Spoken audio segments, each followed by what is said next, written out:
తిరుపతిలోని మోహన్ బాబు యూనివర్సిటీలో జరిగిన గొడవ ఇప్పుడు పతాక స్థాయికి చేరుకుంది. ఈ విద్యా సంస్థలో చదువుతున్న ఎస్సీ, ఎస్టీ, బీసీ, ఇతర వెనుకబడ్డ వర్గాల విద్యార్థుల నుంచి 26 కోట్లు అక్రమంగా వసూలు చేశారని, ఆ డబ్బులు వెనక్కి ఇవ్వాలంటూ సుప్రీంకోర్టు ఆదేశాలు జారీ చేసింది. ఆ డబ్బులు ఇంకా చెల్లించకపోవడంతో student federation of India SFI నాయకులు నిరసన చేపట్టడానికి మోహన్ బాబు విద్యా సంస్థల వద్దకు వెళ్లారు. అయితే ఎస్ఎఫ్ఐ నాయకులను అడ్డగించిన మోహన్ బాబు మనుషులు వాళ్ళందర్నీ చితకబాది కిడ్నాప్ చేయడంతో వివాదం రాజుకుంది. తిరుపతిలో ఈ వ్యవహారం సంచలనంగా మారింది. వామపక్ష పార్టీలు దీన్ని తీవ్రంగా ఖండిస్తూ పోలీసులకు ఫిర్యాదు చేశాయి. దీంతో పోలీసులు రంగంలోకి దిగి స్టూడెంట్ లీడర్లను కిడ్నాప్ చేసిన వారిని అరెస్టు చేసి ప్రెస్ మీట్ పెట్టారు. అంతేకాకుండా మోహన్ బాబు, విష్ణు సహా విద్యా సంస్థలకు సంబంధించిన పలువురు వ్యక్తుల మీద కేసులు పెట్టారు. ఈ వ్యవహారం తిరుపతిలో చర్చనీయాంశంగా మారింది. మోహన్ బాబు విద్యా సంస్థలకు చెడ్డ పేరు తెస్తోందని పలువురు వ్యాఖ్యానిస్తున్నారు. స్టూడెంట్ లీడర్లు డబ్బుల కోసం బ్లాక్మెయిల్ చేశారని విద్యానికేతన్ వర్గాలు ఆరోపణలు చేస్తున్నాయి. ఇక ఈ విషయంలో ఎవరిది కరెక్టో తేలాల్సి ఉంది. తిరుమల తిరుపతి శ్రీనివాసుని లడ్డూ ప్రసాదం ఇప్పుడు ఏపీ రాజకీయాల్లో తీవ్ర కలకలం రేపుతోంది. ఈ లడ్డు విషయంలో సిబిఐ ఇచ్చిన నివేదికలో జంతు కొవ్వు, పంది కొవ్వు కలవలేదని ఉందని వైసీపీ వాదిస్తోంది. అయితే కెమికల్స్, ప్రమాదకరమైన రసాయనాలు కలిశాయని, అంతేకాదు నెయ్యి లేకుండానే కేవలం ఫ్లేవర్ తో లడ్డూలను తయారు చేసి పూర్తి కల్తీగా మార్చేశారు అంటూ కూటమి మండిపడుతోంది.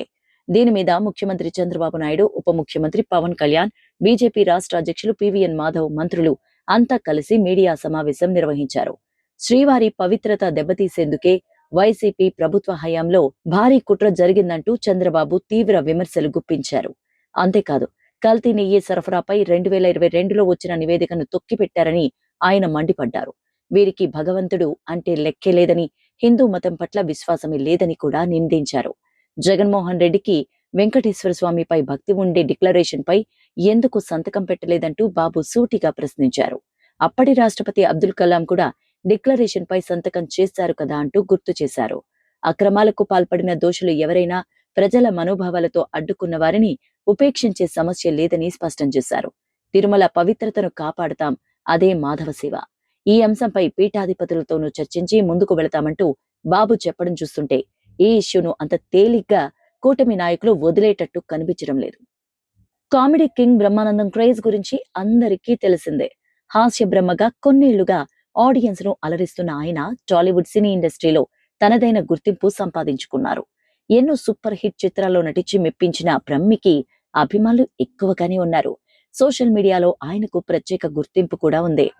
ఆయన్ను యూట్యూబర్స్ మీమ్ గాడ్ గా పిలుచుకుంటుంటారు. దాదాపు బ్రహ్మి లేని మీమ్స్, ట్రోల్స్ కనపడడం కష్టమే. అయితే ఇప్పుడు తన ఫోటోలతో వస్తున్న మీమ్స్, ట్రోల్స్ గురించి ఓ ఈవెంట్ లో ఆయన మాట్లాడిన మాటలు సోషల్ మీడియాలో వైరల్ గా మారి అందరినీ ఆకట్టుకున్నాయి.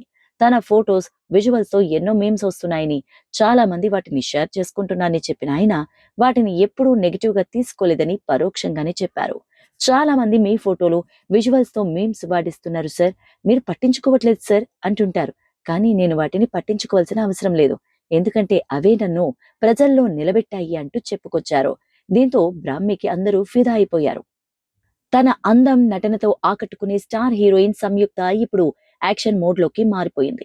ఆమె తన female oriented movie the black gold కోసం డూప్ లేకుండా భారీ యాక్షన్ సీక్వెన్స్లు చేసేస్తున్నారు. ఈ స్టంట్స్ లో అవుతున్న గాయాలను పట్టించుకోకుండా షూటింగ్ చేస్తున్నారు సంయుక్త.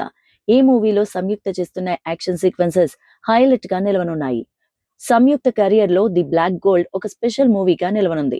పాన్ ఇండియన్ యాక్షన్ డ్రామాగా ది బ్లాక్ గోల్డ్ చిత్రాన్ని యోగేష్ కేఎంసీ రూపొందిస్తున్నారు. ఈ చిత్రాన్ని మాగంటి పిక్చర్స్ భాగస్వామ్యంతో హాస్య మూవీస్ బ్యానర్ పై రాజేష్ దండా నిర్మిస్తున్నారు. ఈ సమ్మర్ లోనే ఈ సినిమా రిలీజ్ కు రెడీ అవుతోంది. ఈ చిత్రంలో మురళీ శర్మ, రావు రమేష్, నాజర్, మనీష్ వాద్వా ఇతర కీ రోల్స్ పోషిస్తున్నారు. తెలుగు, హిందీ, తమిళ్, మలయాళం, కన్నడ భాషల్లో ది బ్లాక్ గోల్డ్ సినిమాను విడుదల చేయడానికి నిర్మాతలు ప్లాన్ చేస్తున్నారు.